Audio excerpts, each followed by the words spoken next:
Hello, everyone, and good evening, and welcome to tonight's webinar, which is all about understanding your PSAT scores and using them to jumpstart the college admissions process. My name is Kathy Hart. I'm an educational consultant and test prep instructor with Score at the Top Learning Centers and Schools.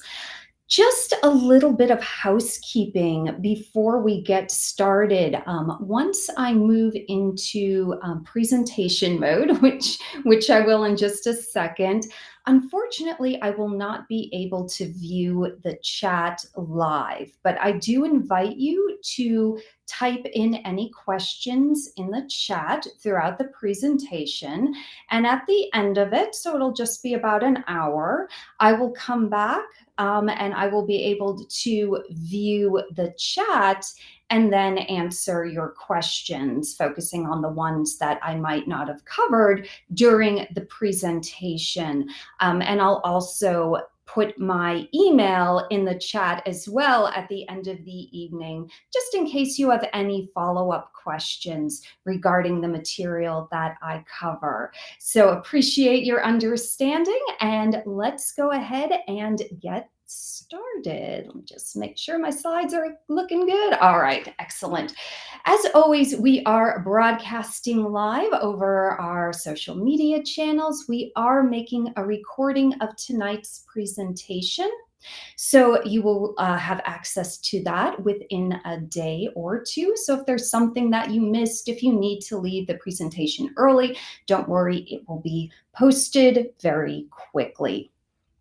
As usual, we have some great downloads to accompany my presentation. Now, you don't need to have them in front of you in order to follow along with my presentation, but it'll add some additional information as I'm going through the material that I'm covering tonight. I'll highlight here the junior, senior, and sophomore testing calendars. I'm going to discuss those at the end of the presentation, so that way you don't need to worry about taking screenshots or anything. The information is all there, and you can find those downloads just below the webinar's description at our SCORE webinar site. All right, so let's get started looking at PSAT and college admission. So by now, students who took the PSAT in the month of October should have their scores available.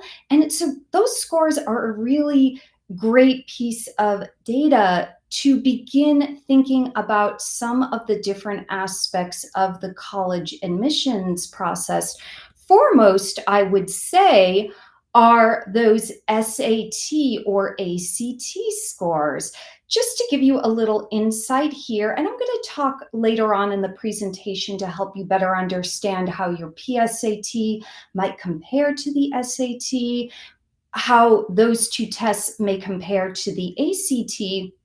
But just so you understand, when test scores are used as part of a college admissions applications, they are considered an academic component. So just below a student's level of rigor in the courses that they're choosing throughout those 4 years of high school. What do those grades look like? What are those grade trends? Those SAT and ACT scores can provide information into a student's readiness to be successful during those first year college classes. So it is an important piece of information. Now, by the way, colleges aren't going to see your PSAT scores, but we like to use them to kind of jumpstart that process into thinking about testing as one of those pieces of information that are used in college admission. Now, by now, most of us are familiar with the test optional landscape, and indeed, more than 2/3 of colleges are test optional. Many went test optional during the pandemic. Many have remained test optional since. Some have adopted test-free policies. Others are test preferred. Others have since gone back to requiring tests. So we know it's a landscape that is a little bit in flux. It's very dynamic, and there are continuing updates. So, just to unpack a couple pieces of information here. So, test optional does not mean test blind. If a college is test optional, yes, if you send your scores to that college, they will absolutely use them as part of that admissions review.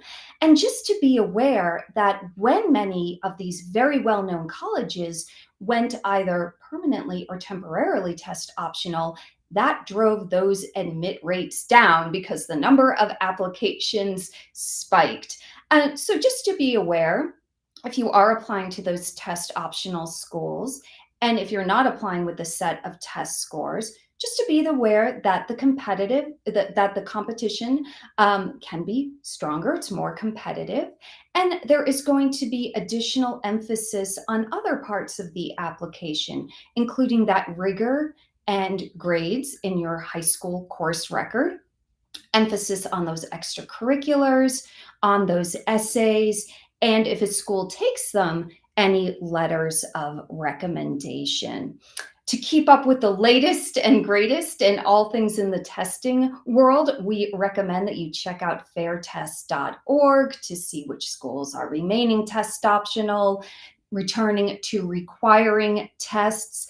That website gets updated almost daily. Now, we are a Florida based company. A lot of students that we are working with are applying to one or more of our fine 12 state universities. Those are our public schools. Those schools do require the submission of an SAT or ACT score as part of the application, and so does our very popular and lucrative Bright Future Scholarship. And I'll share some of those figures with you a little later in my presentation. Now, I just mentioned that not every college is staying test optional. And while some have permanently adopted those policies, these are some of the more notable schools who have recently gone back to either requiring tests or strongly recommending them. If you're a senior this year applying to Stanford or Johns Hopkins, you can still go test optional. However, my juniors in the audience tonight, you will be required to submit test scores to those two colleges next year. So this is another great piece of information to have in the back of your mind, especially my juniors, but even my sophomores who might be going on college tours later this winter or into the spring, as these are great questions to ask during those admissions presentations.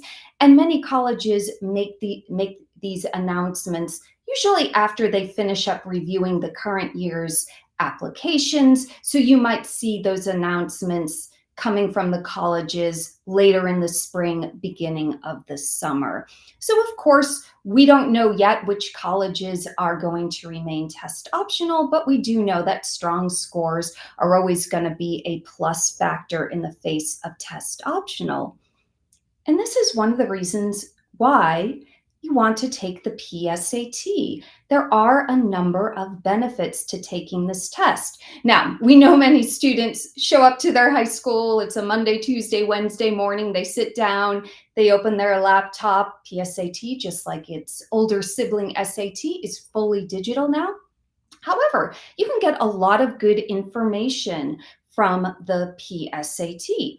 So first, it gives you a great opportunity to prepare for the SAT. The tests are very, very similar. It will allow you to anticipate future SAT scores, and I'll show you on your score report or on a sample score report where you can find those estimated scores.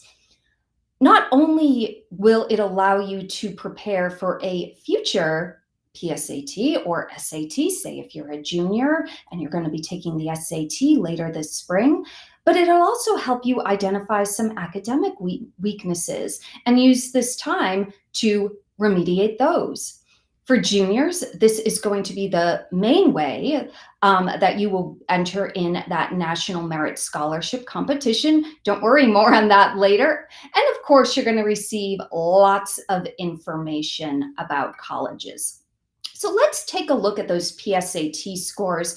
And if you have your PSAT score report in front of you, you can even follow along as I go through some of its pieces. So first of all, you're going to see three main scores. You're going to have an evidence-based reading and writing score. So those verbal sections are combined. You get one score. Then you're going to get a mathematics score.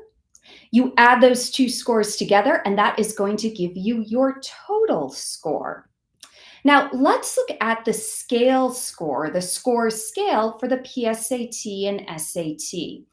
And you're going to notice here for the SAT, because it is the more difficult, or the most difficult, I should say, you are going to get a slightly higher scale. So you're going to see on your score report for the reading and writing a scale score between 200 and 800, and a 200 to 800 scale score for the math. Now, students who are in 11th and 10th grades who are taking a slightly more difficult PSAT compared to the PSAT 8-9, they're going to have a scale score that falls in the middle. So those two section scores will range between 160 and 760. And then students who are younger, who are taking that PSAT 8-9, because that is going to be a little bit easier than the PSAT NMSQT or the PSAT 10, that scale is going to correspondingly be a little bit lower, with those two section scores ranging between 120 and 720. So it's pretty straightforward. Most students are familiar with that 200 to 800. And just to be aware, you can't get a perfect 1600 on your PSAT because the scale is going to be a little lower. All right, so let's examine. There's actually three ways in which you can see your PSAT score. So chances are by now you've already utilized one or more of those, but let's just talk about each one and some of that information that you can see. So probably the easiest, and I would say perhaps the most common way that students are getting their scores are through the Big Future app.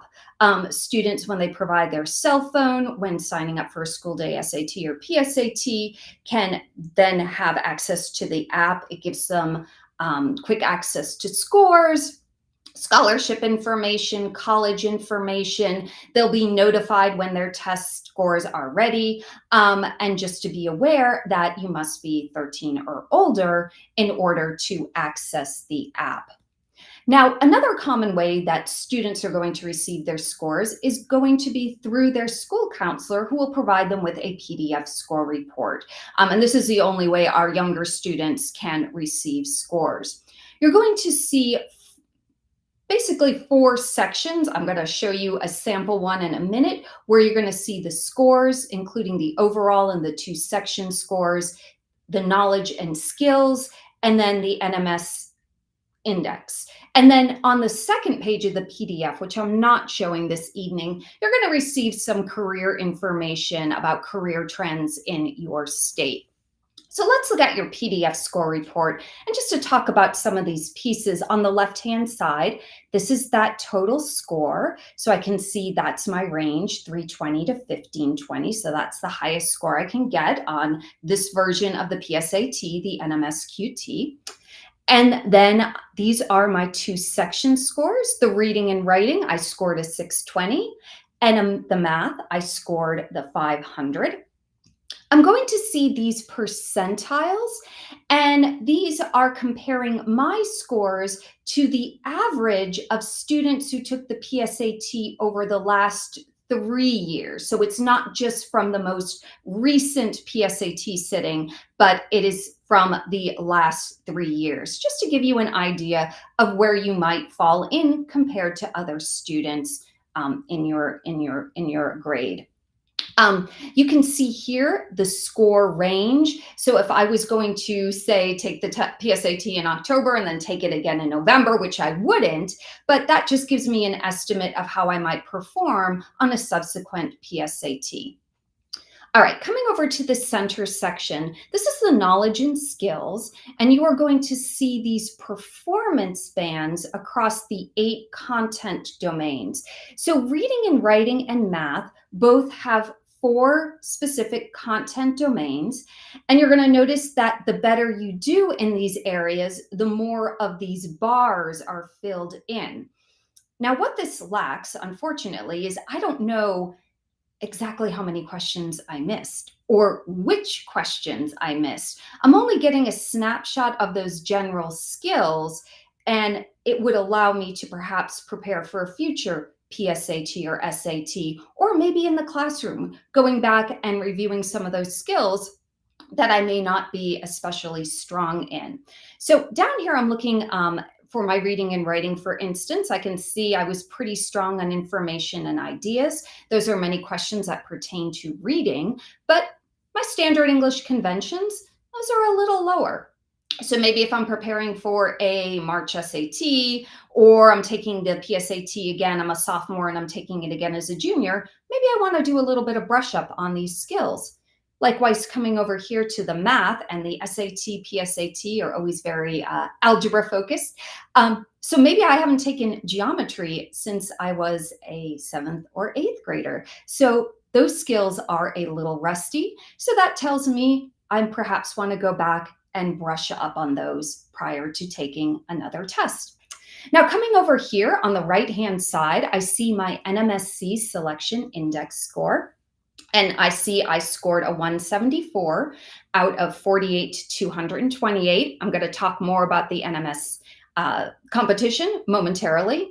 And this tells me that I meet entry requirements for the National Merit Scholarship Program. Basically, what this is telling me is I took the PSAT NMSQT as a junior, so I meet the entry requirements. Those are the basic entry requirements.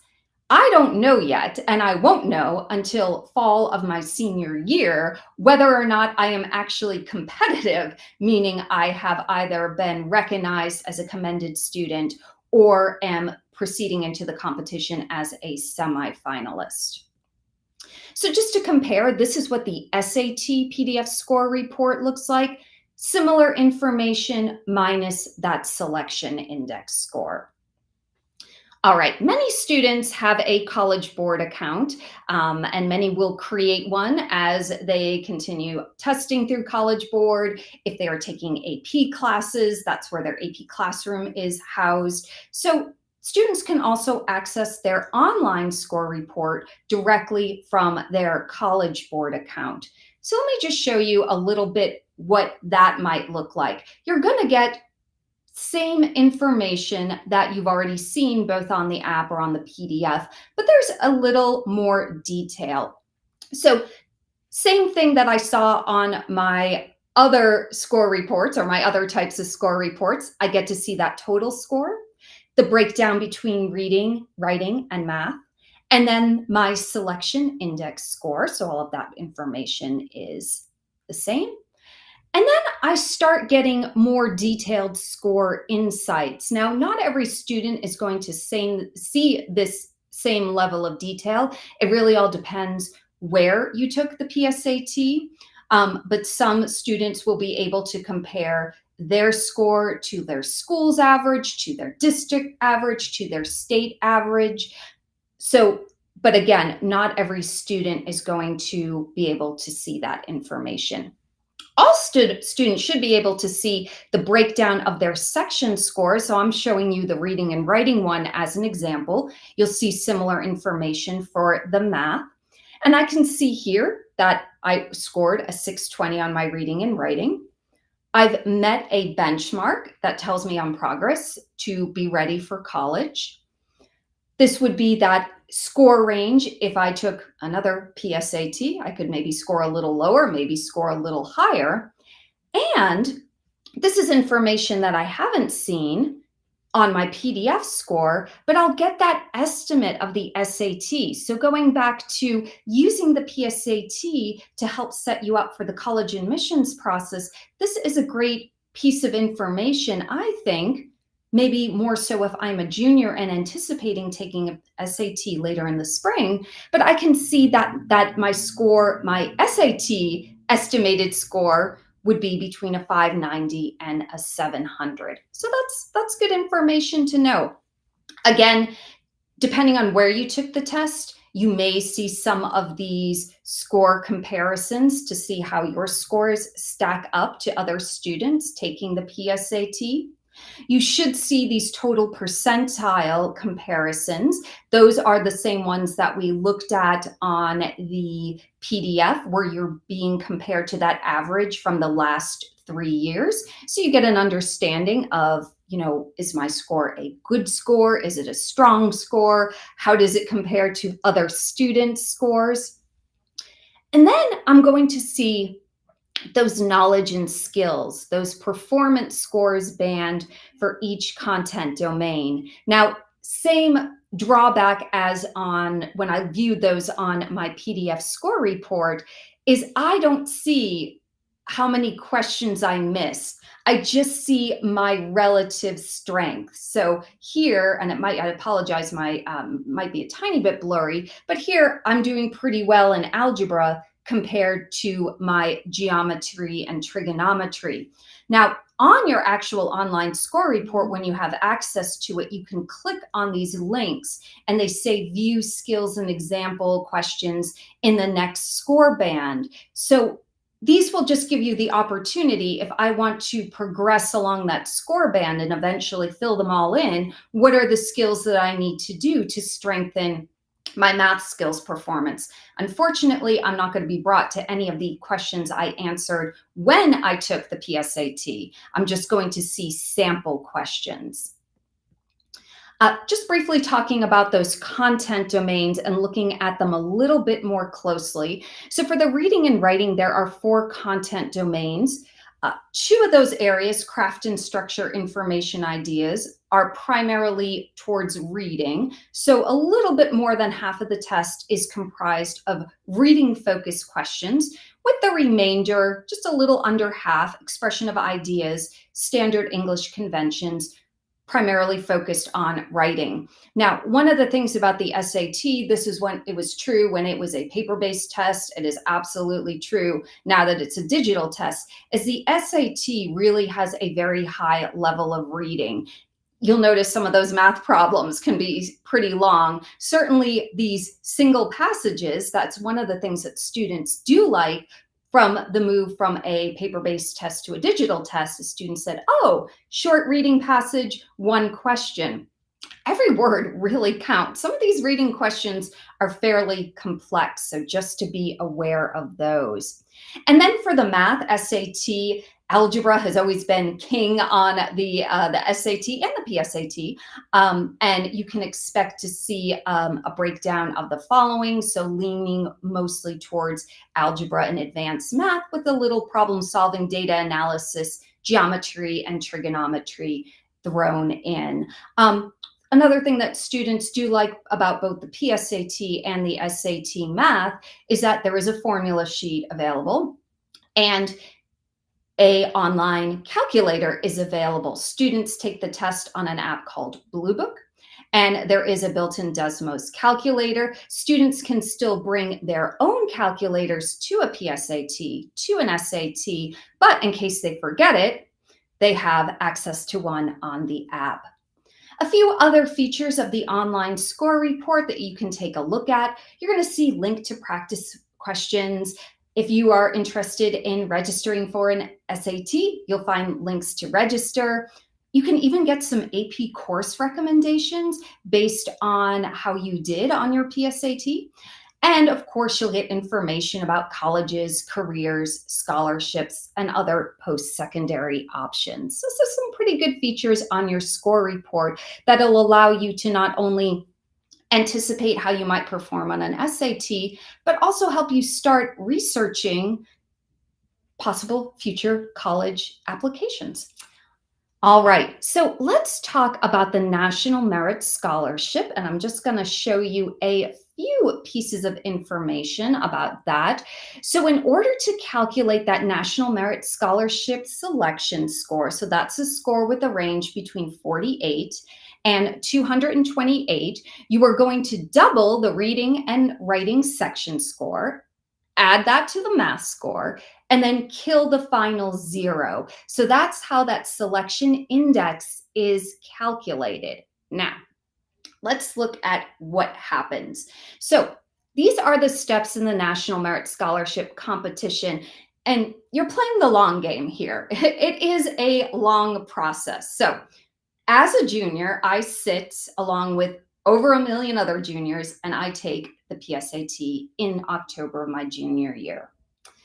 In April, 50,000 students, this is out of those 1.3 million, qualify for recognition, and the scholarship program will reach out to those students' high schools to verify some information from their school principals. Now, students won't find out themselves that they have made it this far until September of their senior year, so almost a year after they sat for that PSAT. Now, about 2/3, so 34,000 students will be notified that they are commended students. For them, the competition ends there, but this is still something great to put on a college application. And 16,000 students will be notified that they are semifinalists. So this is that cutoff score, that index selection score. They vary by state. For the state of Florida, for the class of 2025, so those are my current seniors, the cutoff score was 217. So it's very, very high. And then in February, 15,000 of these 16,000 semifinalists are notified that they are finalists. And then in March, a little over half of those original semifinalists will find out that they are scholarship winners. So those are the steps in the scholarship competition. Again, it is a process. The semifinalists do have to fill out an application. They do have to write an essay. They have to take a corroborating SAT or ACT score. And if you want more information about the scholarship, it's very easy. You can go to nationalmerit.org, and there is a lot of great information about the competition. And just to be aware, students, when they're notified that they're proceeding in the competition, they will also hear from their school counselors who can help them throughout that process. All right. So another important reason why we take the PSAT and can use it to jumpstart the college admissions process, it is a very helpful tool to help us understand what to expect on the SAT. And guess what? The digital PSAT and SAT are exactly the same format, the same number of questions, and the same timing. So if you like that format when you took your PSAT, the SAT might be a good test for you, a good college admissions test for you. Just to quickly look at the breakdown of the test. So students will always start with the reading and writing section. It's divided into 2 modules, same number of questions, same timing per module. They get a 10-minute break, and then they have the math section of the test. Again, 2 modules and same timing, same number of questions. These pre-test or experimental future test questions are included in each module, and they don't count to the student's final score. Other comparisons that you can make with the PSAT is, as I said earlier, it is not used in college admissions. So you're not going to be sending your PSAT scores to colleges, but it is really helpful in predicting SAT success. A lot of those conversations that we'll have with juniors this time of year as we are building college lists or building initial college lists is talking about that PSAT experience. What do their scores look like? Did they like the experience? What were questions that were more challenging for them? And that can be helpful to determine which test to take. And just to remember that, yes, test scores, even in our test optional landscape, are certainly an important piece of the college application process. So let's go into a little bit more detail about college admissions and how the SAT and ACT are used. Now, we talked earlier that test scores are used as an academic piece of the college application, but they can also impact other parts of that process. So, need-based financial aid. Sometimes students might be awarded more grants versus loans based on having higher test scores. Talent-based scholarships. So these are those merit scholarships that students might automatically qualify for upon submitting an application to a college. And you can go on, many colleges may have published these matrices where you can see the GPA and a test score, and a student achieves a certain level in both, and they can earn more scholarship money. Honors programs or special programs like BSMD, BSDO, sometimes direct admit nursing, or other special programs where students might be doing, say, a 6-year PT program. Many times, these programs either highly encourage the submission of test scores, or they might even require them, even if the college itself, if admission to the college itself is otherwise test optional. So students, if you're interested in any of those special programs, is do the research now so you know what to expect when you get ready to apply. Now, placement and freshman classes. So SAT and ACT can be used alongside other placement tests, such as the AccuPlacer, for instance, in determining where students are going to start in some of these first year classes. So depending on your reading and writing score or your ACT, English and reading, you might be placed in an advanced literature or composition class. For math, same thing. Are you starting at college algebra? Are you ready to start in college pre-calculus, for instance? So there is other information that can be used from those SAT and ACT scores.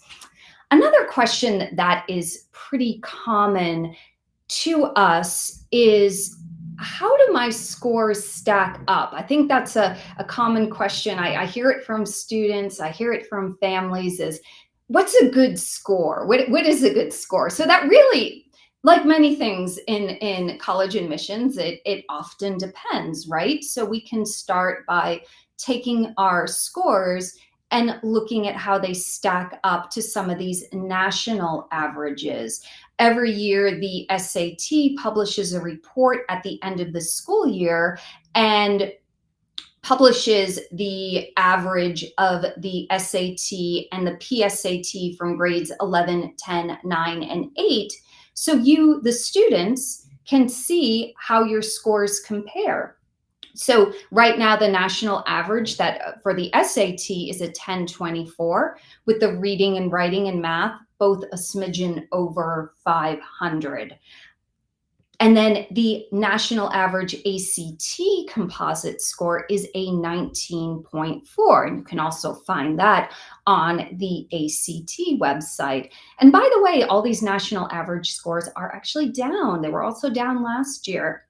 So that can be one way of taking your PSAT scores and measuring them against how other students are performing from the previous year. You also, don't forget, have those percentiles on your score report that can also help you give better context and insight into your scores. Now, I mentioned a little while ago that we are a Florida-based company, and we work with a lot of students who are applying to one or more of our fine state universities. So these are the most recent admission statistics the mid 50% for the SAT, the mid 50% for the ACT for students who were admitted to start this fall. So students who started in the fall term. And we have a lot of aspiring, UF applicants, FSU, UCF, lots and lots of great choices. So you can see here, you're going to notice that those mid 50% in many instances are much higher than that 10, 20 something that we just saw for the national average. So just to be aware when you, again, the PSAT is a good starting point, right? It's a good place to set those goals. So if I am wanting to say go to UCF, what should I be aiming for a future SAT or ACT? So again, this is a good starting point. This is why that PSAT is a really valuable piece of information. Now, that Bright Futures Scholarship, we have lots and lots of interest in the Bright Futures Scholarship. And don't worry, I'm going to be covering the scholarship in depth in a January webinar. I forget the exact date, but you watch your emails, you'll get a lot of announcements. But one of the pieces that you need in order to earn the Bright Futures is you do need to report a test score. And for this year's grads, so my current seniors, you will need, in order to earn the highest level of the Bright Futures Scholarship, which is called the Florida Academic Scholars, that's the FAS, earning 100% of tuition and fees, you need at a minimum a 1340 on your SAT or a 29 on your ACT. If you are working towards the next tier down, which is the Florida Medallion Scholars, the FMS, you need slightly lower, 1210 SAT, 25 ACT. The CLT, by the way, is the classic learning test. It was introduced as an option for both admission and Bright Futures qualifying test. I believe it was last year. Again, I'll cover that a little bit more in depth in my future Bright Futures webinar. Juniors, my class of 2026, these are your requirements for you. So just to notice here that actually the SAT is going down a little, 1330. ACT stays the same. And then SAT and ACT both are slightly lower from our seniors now, 1190 and 24, to meet the requirements for the FMS. And there's other components of the scholarship. There are certain students who can be exempted from submitting test scores to Bright Futures. Don't worry, I'll cover all that in that future webinar. And of course, here are some admit stats for some very, very popular schools in the United States. Some are test optional, some are test required, but these are the reported mid-50 SAT and ACT from those students who enrolled the previous fall, so in fall 2023. And again, for a lot of students who want to know what is a good score, what score should I be striving for as I'm preparing for college admission, looking at the data, going onto a college's admitted student profile page can be very valuable. It can also be helpful for students who may be a little bit unsure whether or not to submit a test score. They can use this information to help them make that determination. Another myth that we hear, or I should say question that we get, and I think it's a little bit of an urban legend at this point, that, this college prefers the SAT, well, this college prefers the ACT, and that's not true. Really, at the end of the day, again, going back to looking at your PSAT results and thinking about what are going to be your next steps, just to be aware that if you are going to be focusing on college admission testing, we realize not every student will, that the colleges treat the SAT and the ACT exactly the same. So if you hated that your PSAT experience in October and are eager to find out what the ACT is like, you're perfectly fine to do that. And of course, this is a great time. Younger students, you'll probably try the PSAT again a few times. Maybe your high school might offer a pre-ACT, not too many do. But this is a great time to start thinking more about your testing path. Juniors, you're probably going to pick one of those three arrows there, focusing on the SAT, maybe looking more closely at the ACT, or for some students, going test optional, whether it is school by school, or there are plenty of colleges out there that going test optional is fine. So let's talk a little bit more about how that PSAT and the SAT compare. Now, I mentioned earlier that they have the same timing, format, and number of questions. The move to digital has proved very popular for PSAT and its big sibling, older sibling, the SAT. And it was a pretty big change in SAT history.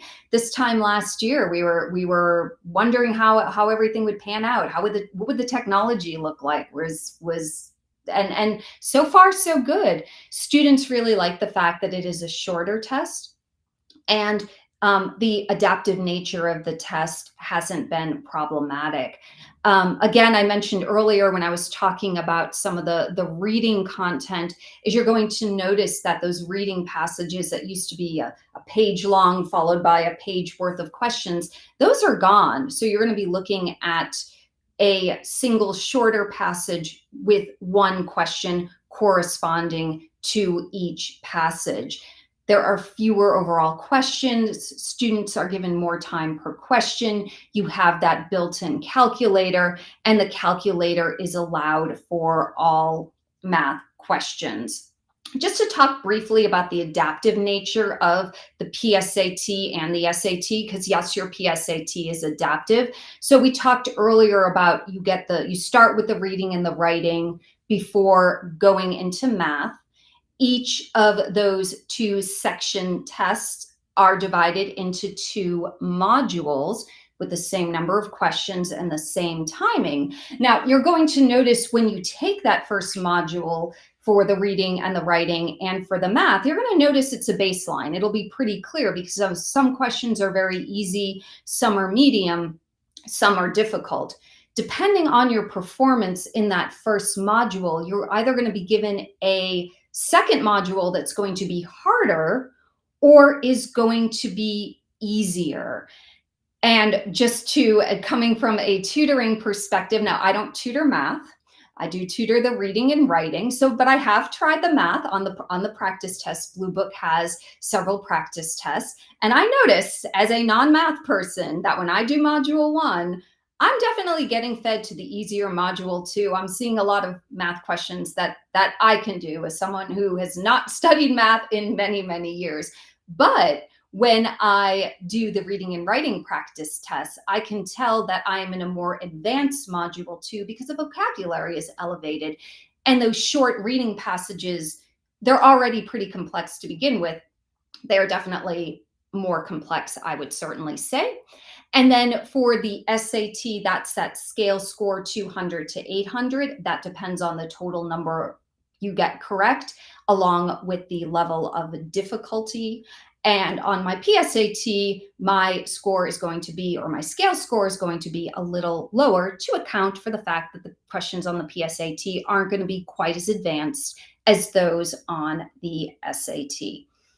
Now, let's talk a little bit about which test I should take, the SAT or ACT. And actually, I'm going to highlight one of those downloads that we have available for you that I mentioned at the start of the presentation. It does a nice side-by-side comparison of the SAT to the current version of the ACT. And I'll talk about those changes in just a moment. So if I'm a junior, maybe I would, and I've taken my PSAT, I've seen my scores, perhaps I want to try an ACT. actually, you can still register for, it is November 20th, and I think you have until November 22nd to register for the December ACT. Of course, it is a busy time of year, so many students might wait and try it in February to compare what does the PSAT look like compared to the ACT. Perhaps I take an ACT early in the winter, and then I take that March SAT, I get my scores back, and I can use what's called the concordance table. You can Google it, and I can see which of the two scores is stronger. I also have the opportunity through Score at the Top to take a free simulation. We run them monthly, and you can try an SAT, you can try an ACT. They are previously released tests, and you will take them in a testing environment like you would taking a Saturday test. They are held Saturday morning. So if you go to freesimulation.com, you'll see those dates and information. And yes, they are free. And these are a great way to see what these tests are all about in a low risk environment. So briefly, let's talk about the enhanced ACT. So what are these changes that are going to be made to the ACT? And by the way, you can see, as I mentioned on that download, what the current ACT looks like. I also did a webinar back in August called Testing 101, where I did a deeper dive into a side-by-side comparison between the SAT and the ACT. So tonight, I'm just going to, for the sake of time, just briefly mention some of those upcoming changes to the ACT and how they might impact you. So ACT, judging by the popularity of that new digital SAT, is updating its test accordingly. So it's going to be a shorter test, fewer questions, more time per question. The reading and English passages are going to be shorter with fewer questions. A big change, and this is one that's raising a lot of questions that we don't have answers to yet, but is going to be that move from the science portion of the test, which is now required. It's going to now become optional, just like the writing section is. And that new composite score, instead of being an average of the English, math, reading, and science scores, is now going to be an average of English, math, and reading. So the science will no longer factor into that overall composite score. The ACT is still going to be paper-based. Students can also take it digitally. They can also take it online at a testing center. It's your choice, because a lot of students like to take paper-based tests, and the ACT will continue to offer it. They haven't announced that they are doing away with that. Now, what's the timeline going to look like? So in April 2025, students will have the option to take that shorter test, science optional, that new composite score based on English, math, reading, beginning April 2025, only if you're registering for an online test. If you're going to take the paper-based test, you're still going to take that classic ACT, one you can start practicing for today. There are literally decades worth of practice tests for our current ACT. By the way, the ACT has not released yet a practice test for the new version. So we don't even know what it looks like, but we're expecting to see one in early winter 2025. Now, that rollout will continue, and by September 2025, all national and international paper tests and international online tests will have that science optional, that new composite score based on English, math, and reading. And then for some school districts that use the ACT as part of their state district testing, that will finally roll out sometime in spring of 2026. Again, we wrote a great blog about this recently, which goes into a lot more detail about these changes.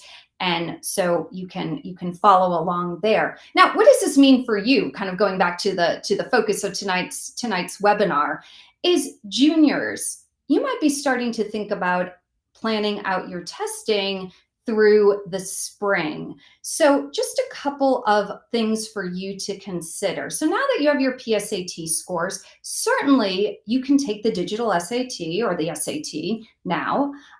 You will probably have the option to test in your school sometime in March or in April. These are the national test dates that I'm showing on the right-hand side of my screen, starting in March through the end of August, August 23. And there are testing dates later in the fall. Don't worry, just showing you the four most recent ones. If I'm curious to check out the ACT, the next one, well, there is one in December, but most students will probably try their first one early in February. What's nice about the February one is it's a test information release, meaning for additional fee when they register for their test, students can then access a copy of their test, the answers, and their own answers, and it is a great study tool. Now, just to point out here, these remaining dates in the spring of summer of 2025, April, June, July, students are going to have then the option to either register for that shorter, I should say, shorter enhanced ACT, or they continue to take that classic paper-based test. So just a little bit of food for thought. And then don't worry, juniors, you still have the option to test again as a senior should you need a higher score. Now, sophomores, sometimes we do have some sophomores that are eager to get their testing journeys underway. We usually recommend that students don't start testing until either the end of their sophomore year or perhaps that late August SAT. That gives them the opportunity to have at least 2 years of high school math completed. We know that some of our 10th graders are very advanced in math. They might already be done with Algebra 2. They might already be done with pre-calculus. But that also gives them a couple years of high school English classes too, to reinforce those reading and writing skills that are also tested. So just one thing to be aware of. So sophomores, if you were interested in trying the ACT later in the spring, just to be aware that if you do register for this test, this is going to be where you're going to get that option of the traditional paper-based or the enhanced ACT. At this point, one of the things that we don't know, and again, we'll be following this story very closely, is what do the colleges want, right? Do they want to see the science test, even though it is optional? Or is it going to go the way of how writing has sort of very, very few students take the writing ACT test because very few colleges look at it or require it or even recommend it. So sophomores, it might be to your advantage to perhaps even wait until early in the fall. Usually the first ACT of the school year is right at the beginning of September, usually a week or two after our Labor Day holiday. So maybe a week or two after that SAT. But again, don't worry, you still have plenty of time to test throughout your junior year to continue to improve your score. A few final thoughts as I get ready to wrap up this evening. When it comes to sending scores to colleges, and this is information I like to tell students this early on, is please don't take advantage of those 4 free score reports because you don't know what score you're going to send. It's always a good idea, even when you go to sign up for an SAT or an ACT, whether it's a school day one, whether it's a national one, you'll always be asked, would you like to send your scores to 4 colleges? It's completely free. We typically advise not to, in part because I might not want to send a lower score. Say I have a bad day, I'm sick, or something goes wrong with my device, etc. Wait until you have your either 100% finished or mostly finished with testing, usually at the start of your senior year. and then go ahead and send those scores to colleges. And just be aware, this is something, juniors, to kind of keep in the back of your mind as you're starting on that college application process. Is there's a lot of moving parts. There's a lot of details to keep track of.